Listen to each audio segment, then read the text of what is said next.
The other day I was online just scrolling on internet.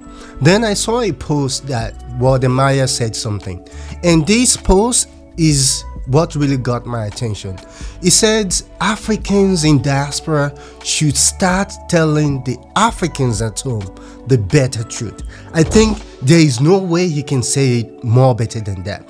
And for me, I have huge respect for him for saying this, because I think the truth about living in diaspora as an African is some of the things we mix with the reality, because the reality of living back home is really hard, it's really harsh, it's very tough, it's something like it's very hard to imagine. And I can understand that, because there is no way you can think about having your own life when things are not going right. You would think everything is just against you. But here's the thing, when you try to live the same life in no man's country, in where like you are completely new there, that is where it becomes the reality you mix with the fiction. Let me break that down. I made a couple of videos recently and I spoke about some harsh reality about London. Some people really called me out and some people said, London is not so like that, you're lying.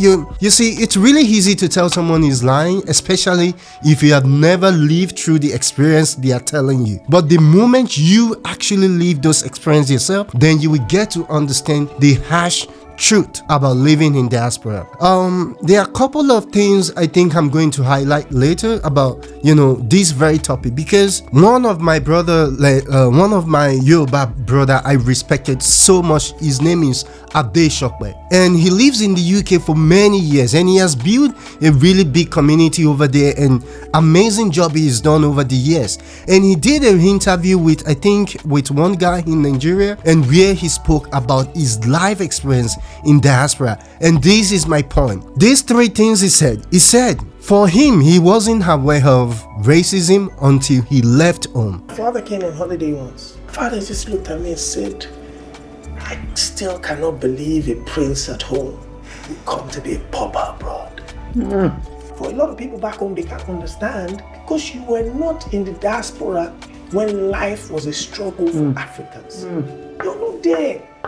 When growing up back home, I didn't really understand what racism was. Coming to diaspora is the very first time he's going to understand what racism actually is. In Africa, yes, of course, we have different tribes and we speak different languages and so on, because we are not the same people, but that doesn't mean we hate each other. Maybe we don't get along, yeah, that is fine, but hate is something we misinterpret with tribalism, and with, let's say, it's a very different concept, because you will know this is based on your skin. And this is one of the harsh truths a lot of Africans, or a lot of people, let's say including myself, I'm not putting myself out of this list because I'm an African as well, and I'm in diaspora as well. But the point is, living a life in diaspora is not the way with things. It's not a fairy tale. Even if you came here to study, you did your masters, you ain't what degree you ain't, you get a good job, believe me, you're still going to be hit with some harsh reality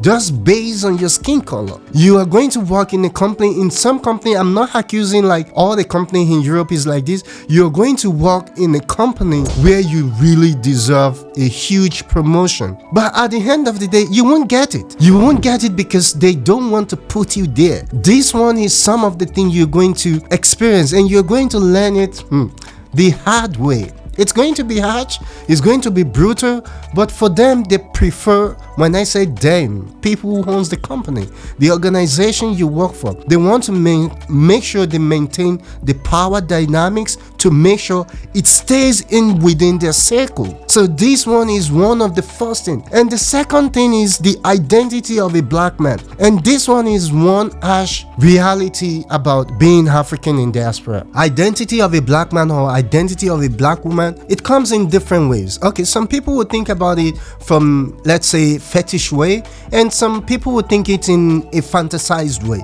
Let me break this fetish and fantasized way, let me break it down. Okay, there will be some people specifically, let's say some women or some men, if you're gay for that matter, they will be interested in you because you are a black man.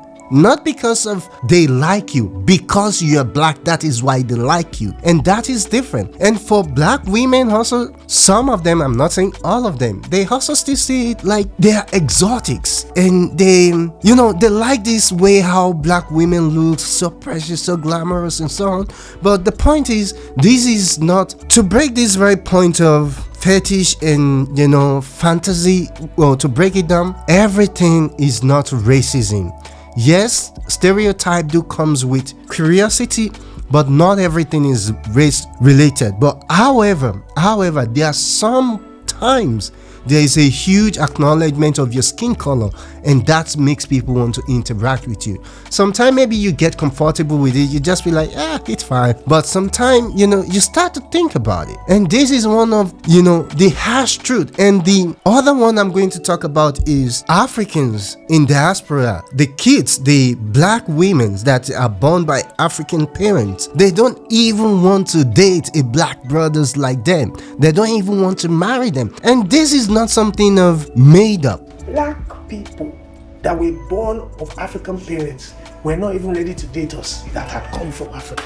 And that is actually true. And in most cases, not because they don't want, but they just want something different. So you have to go through all those channels. Maybe it seems like it's nothing and this and that, and then this one will lead me to the other part. He said at the beginning of his time in London, in the UK, he said when people ask of his name, he's going to say his name is Ade. At the beginning, my name was Ade. Now my name is Adishon.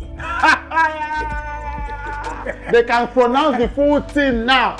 Okay, you know what that means? He don't want to say Ade Shokbe, but he said he's going to say Ade. But at some point, he got tired of it, and he has to say Ade Shokbe. Whatever what you want to do it. Whatever what you want to say it. Because the name already seems like a stigma, which is sometimes very hard to understand. And also in my last video, someone is telling me like, yeah, dude, you're even trying to speak English. Your English is not even better than, it's not that good or something like that. Okay, here's the thing. First thing, I have autism. I'm an autistic person. But it's not to say to feel sorry for me or anything. And the second of all, English is not my first language. It's a language I got to learn. It's a language, it's a colonial language that it's in the system I was brought up in. So it's not my first language, and my first language is Yoruba. And I'm proud to be a Yoruba. And I'm proud even if my English is not as good as whatever what you think. I'm proud of who I am, and I'm cool with it. So in this one, I think it has to be really spoken about in a way that we need to start telling the truth. And what is the harsh truth of you being an African living in diaspora? The harsh truth is, first of all, you are not in your country anymore. And second of all is the life in diaspora is not easy. Even if you have everything, it's still not easy the way you think. You end up just paying bills. Of course, you'll be able to get a job to feed yourself, but there are some time you will know you have lost something that you don't think you will lose. And that is one of the harsh reality. And it is, yeah, I know I have been here for some time and I have worked my way. It's like, I think it has been eventful for me, and it's a journey of a privilege. And I'm really, really, glad for everything I have done and everything I have achieved. Maybe you see me like, okay, he's posting YouTube videos and he has a studio and something. I will tell you this. It took me not 1 year, not 2 years, not 3 years, not 4 years, not 5 years, not 6 years, not 7 years, not 8 years, not 9 years. It took me almost 10 years to really get on my feet properly. When I said it took me 10 years, all this what you see, it took me 10 years for me to be able to be in a place of comfort to sit and to be able to record. I can do this in my own terms. I can record video in my own terms. I can publish it in my own time. I don't have any pressure, and it took me 10 years to do that. And take away 10 years from my age since I left Nigeria. It's really, really not easy. And if I'll be in Nigeria the same, who knows? Maybe I'll be more. I don't know where I am. But when I was in Nigeria, I'm an architect and I work for Lagos State government as at my own time when I was in Nigeria. Have I ever worked with the government here? No. Even just only recently also, the state of Berlin started acknowledging some of my work and started giving me recognitions for my documentary films and so on. And this is the thing. It's not like something to brag of, but it's something that comes with every price. For me to sit here, I will go to my normal job, I will come back home, I'll go and pick my kid from school, I'll come back home, we eat, we do this together, put them to bed, and then I will started learning filmmaking, cinematography.